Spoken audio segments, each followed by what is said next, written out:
My mother is a 78-year-old lady. जिस खाई में इन्होंने इस देश को डुबोया है, पहले उसके लिए माफी मांगे। सोनिया गांधी के बयान को लेकर अब बीजेपी पर जमकर बरसी हैं प्रियंका गांधी। राष्ट्रपति द्रौपदी मुर्मू पर की गई सोनिया गांधी की कथित टिप्पणी अब देश भर में चर्चा का विषय बन गई है।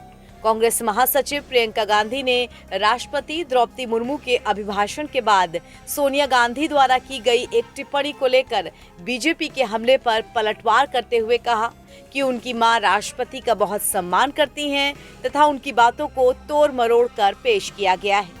कांग्रेस महासचिव और केरल की वायनाड सीट से कांग्रेस सांसद प्रियंका गांधी ने कहा कि सोनिया गांधी की टिप्पणी को लेकर माफी की मांग करने वाले बीजेपी को पहले देश को डुबोने के लिए माफी मांगनी चाहिए।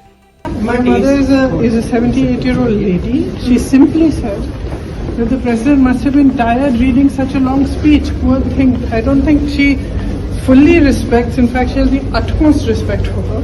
And I think it's very unfortunate that this kind of thing is twisted by the media. They are both respected people. They are older than us. They are a certain age now, and it's pretty clear that she means no disrespect. मैं BJP अध्यक्ष कह रहे हैं कि माफी मांगना चाहिए। BJP मांग कर रहे हैं।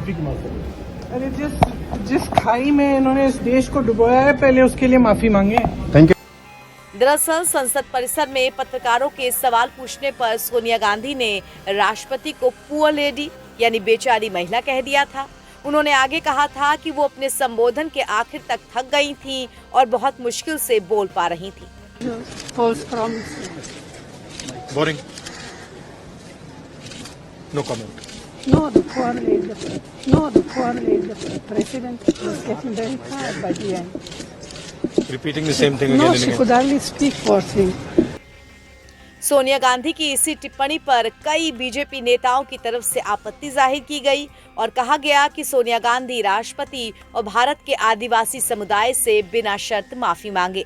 माननीय सोनिया गांधी जी, जो कि पूर्व अध्यक्षा है कांग्रेस पार्टी की और कांग्रेस पार्टी की सर्वोच्च नेता है, जिस प्रकार का कमेंट उन्होंने महामहिम राष्ट्रपति के लिए किया है वह बिल्कुल उचित नहीं है।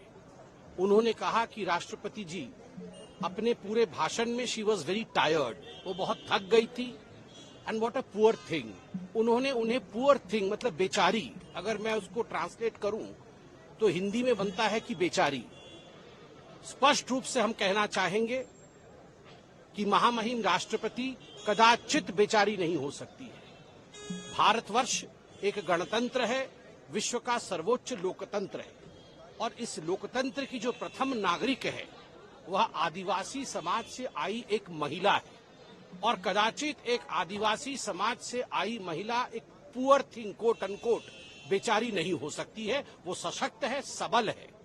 उन्होंने अनेक पदों को धारण किया है और तत्पश्चात वो आज देश की महामहिम राष्ट्रपति है, और न वो थकी है और न वो झुकी है। उन्होंने बुलंदी के साथ इस देश में विगत 10 वर्षों से अधिक का जो कालखंड रहा है, माननीय प्रधानमंत्री नरेंद्र मोदी जी के प्रधानमंत्री के काल में देश आगे बढ़ा है, उन सब विषयों को बड़े सक्षमता के साथ और बड़े सूक्ष्मता के साथ हर विषय को स्थापित किया और रखा है। मुझे लगता है महामहिम राष्ट्रपति के लिए सोनिया गांधी जैसे बड़ी नेता इस प्रकार के शब्दों का प्रयोग करिए बिल्कुल अनुचित है। And in fact if there is one poor thing in Indian politics, that is Rahul Gandhi. Rahul Gandhi ही वो पुअर थिंग है जिनको बार बार लॉन्च करने की कोशिश कांग्रेस पार्टी करती है, but the poor thing never gets launched, वो लॉन्च ही नहीं हो पाते हैं। सोनिया जी को अपने इस टिप्पणी के लिए क्षमा याचना महामहिम राष्ट्रपति जी से करनी चाहिए। राष्ट्रपति द्रौपदी मुर्मू के अभिभाषण पर सोनिया गांधी के बयान पर प्रतिक्रिया देते हुए राष्ट्रपति भवन ने भी बयान जारी किया, जिसमें कांग्रेस पार्टी के कुछ नेताओं की टिप्पणियों से इस शीर्ष पद की गरिमा को ठेस पहुंची है, ये बात कही गई। मगर अब सोनिया गांधी की इस टिप्पणी को लेकर प्रियंका गांधी ने उल्टा बीजेपी पर ही तगड़ा पलटवार कर दिया है। एनबीटी ऑनलाइन की रिपोर्ट।